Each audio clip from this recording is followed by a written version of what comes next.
All right. Hello, everybody. I'm back again. Sorry for the technical difficulty that I had going on earlier today. Yeah, let's revisit. There we go. Complete. Sorry about that. More technical stuff. Anyhow, good afternoon. So, today we're actually talking about a question people ask quietly, sometimes in their head for months before they actually say it out loud. And the question at hand is, how do you know if a relationship is not working? Not, are we fighting? Not, did something terrible happen? Not, do we love each other? Not those types of questions. But is the relationship actually functioning in a healthy, sustainable way? Right. So that's the question to be asked, because here's the hard truth is that love alone does not make a relationship work. Chemistry does. History doesn't. Time investment doesn't. A relationship working means something very specific psychologically, a matter of fact. So let's break this down into, I think, a more clear, grounded way. So, one, if you're asking yourself or experiencing you feel constantly alone, even when you're together, there's a difference between needing space and feeling emotionally isolated. If you regularly feel unheard or unseen, dismissed, emotionally unsupported, like you're too much, or like you've even stopped sharing because it doesn't land, that's not a small issue. Occasionally, loneliness is going to happen. And so, what we're talking about here is this chronic emotional isolation, which isolation in itself begins to act as a signal. When I think about working relationships create emotional access. It's not about perfection, it's not constant closeness, but emotional access.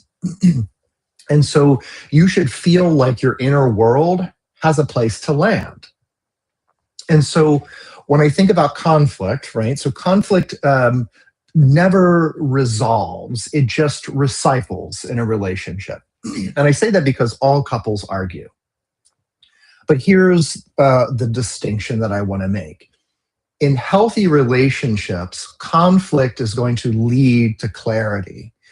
In struggling relationships, conflict is going to lead to repetition, unfortunately. And so you might find yourselves arguing about the same themes over and over and over again. Some of those themes that come up in my office revolve around effort, priorities, respect, attention, emotional, physical intimacy, autonomy, and even follow through. Unfortunately, nothing actually shifts. The couple, they quote, move on, they sweep it under the rug. One or the other goes silent, the other one might escalate, and then 3 weeks later it resurfaces. So when conflict cycles without growth, the relationship then becomes stagnant. And unfortunately, stagnation will eventually erode trust between the two. And so when there's no repair, right, this is one of the, I'd say, clearest indicators, like after tension, right? Well, thinking about, like, does someone say, or do they not say, like, I see how I hurt you, or I overreacted, or let me try doing something differently, or, I don't like this distance between us. These are very important invites when we attempt to repair. Or do you find yourself in silence, defensiveness, scorekeeping, emotional withdrawal, and even minimizing or even blame shifting? So without repair, unfortunately, with distance then comes resentment, and resentment then compounds. So over time, hope is ultimately going to decline. And when hope declines, effort declines. And when effort declines, connection is going to ultimately collapse. Unfortunately, couples will often say, I don't feel safe being honest, right? So I want you to ask yourself something. Can I tell the truth here? Not just the logistical truth, but your emotional truth. Can you say to your partner, I'm hurt, I'm not satisfied, I'm struggling, I need you, I feel disconnected, I'm scared? If honesty leads to punishment or criticism or ridicule or shutdown or escalation, the relationship is not functioning safely. And when I think about emotional safety, it's not optional in relationships, it's actually foundational. When you stop being curious about each other, that's another indication of erosion. Because when I think about earlier in relationships, that curiosity is very natural. We're learning about each other. Over time, curiosity has to become intentional. And if you no longer are able to ask, like, how are you really, or what's been weighing on you, or what are you thinking about lately, or what do you need of me right now, then you're going to be essentially coexisting and not connecting. Those curious statements are so important because when indifference replaces curiosity, the disconnection is ultimately going to increase. And so, unfortunately, your nervous system feels chronically activated after that as well. It's subtle, but it's very powerful. And so, these are things to consider when thinking about, am I feeling disconnected from my partner? And so, when you think about your relationship, right? When you think about your partnership, how do you feel physically? Right? Like, what are some physiological symptoms that you might be having? Are you feeling tight? Are you feeling guarded? Are you feeling anxious? These are the symptoms to be mindful of when just thinking about how you're responding to one another. Or when you begin to talk with one another, do you feel calm? Do you feel open? Do you feel relieved? Do you feel safe or grounded? And these are the feelings and the physiological feelings that we want to be mindful of, right? And so when I think about a working relationship, I think about concepts that it's not the intention is to eliminate stress per se, right? But it shouldn't feel like the relationship is a constant threat to your emotional stability. There should be some sense of safety.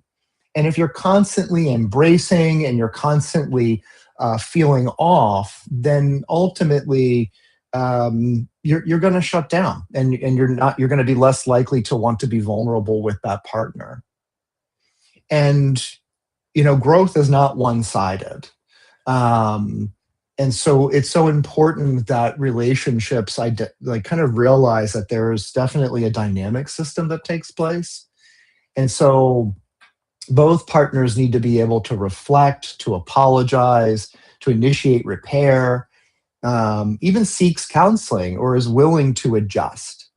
These are really important systems that need to be balanced, or there's ultimately going to be an imbalance. And working relationships really require mutual accountability, not perfection, not ideal effort, but really a shared responsibility amongst both, right? So I obviously one partner cannot carry the emotional labor long term, or ultimately burnout's going to happen. And so I'll often even assess for couples, I'll say, do you fantasize about escaping your relationship more than improvement? It's totally normal to think this is hard, or it's different, or I'd rather be anywhere else, or I feel lighter when I'm away.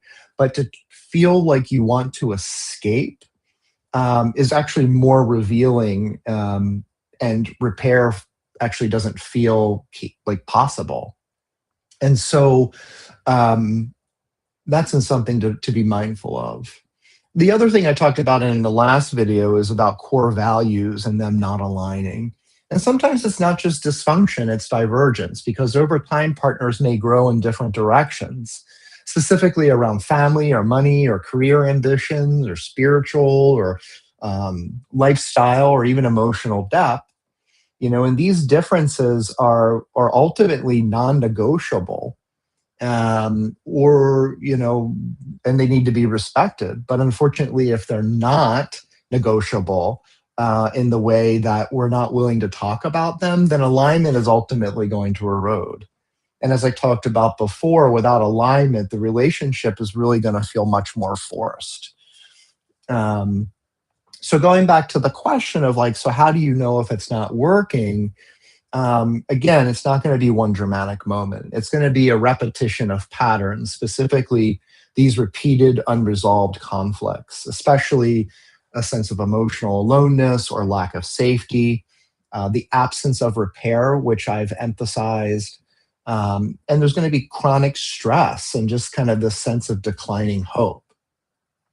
So the key question isn't, are we fighting? It's, are we repairing? Are we growing? Are we adapting together?